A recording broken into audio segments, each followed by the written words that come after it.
Hello, good afternoon. Thank you for tuning back in to Poem Praise 2, and I do appreciate you for tuning in. Moving right along with the extraordinary African Americans, I said next is George Jordan, a soldier during the time period of 1847 to 1904, and it reads as such.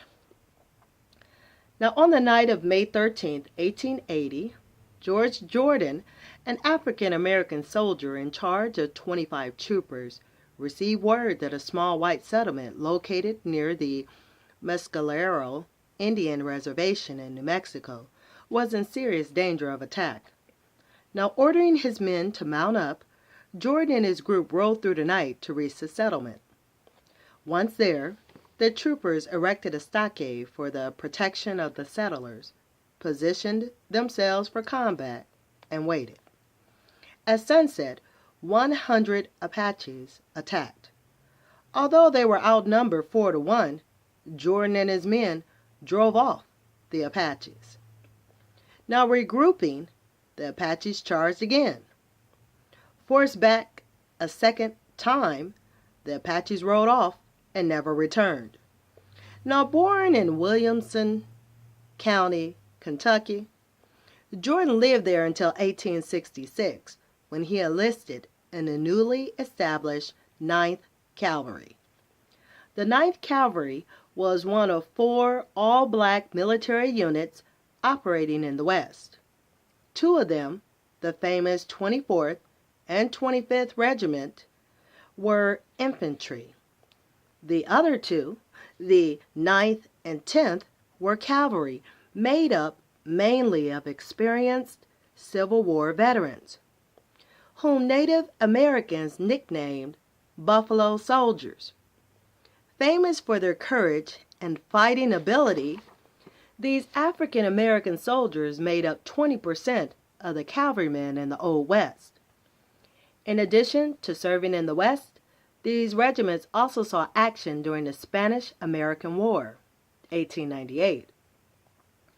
Soldiers from the 9th and 10th Cavalry are often credited with saving the day for Theodore Roosevelt's Rough Riders at the Battle of San Juan Hill and Las Guasimas, excuse me if I pronounced that incorrectly.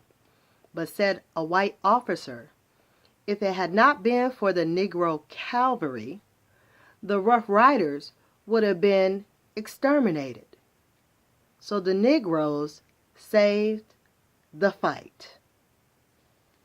They saved the fight. I'm just going to let that marinate. Just let that resonate.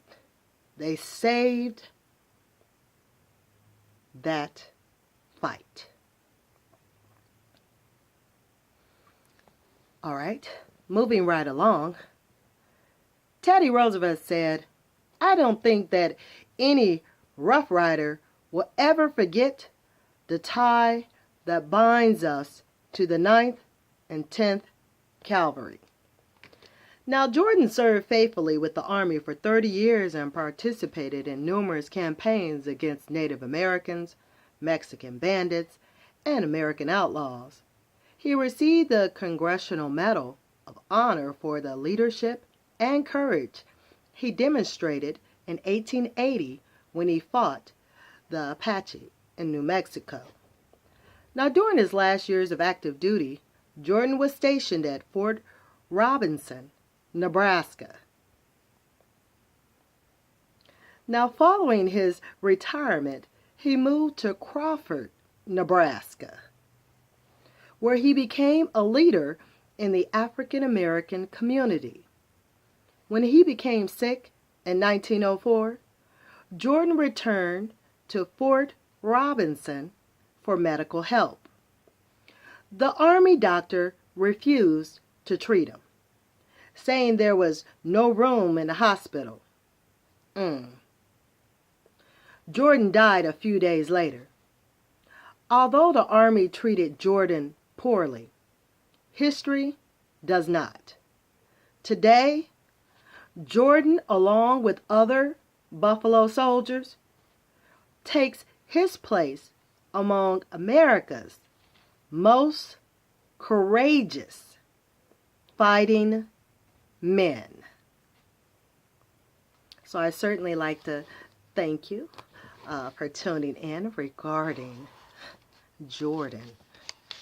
Certainly that's his last name, but for his first and last name, for George Jordan. So please stay tuned here to Poem Praise 2, because next coming up is going to be Scott Joplin, which is a composer, a pianist, during the time period of 1868 to 1917.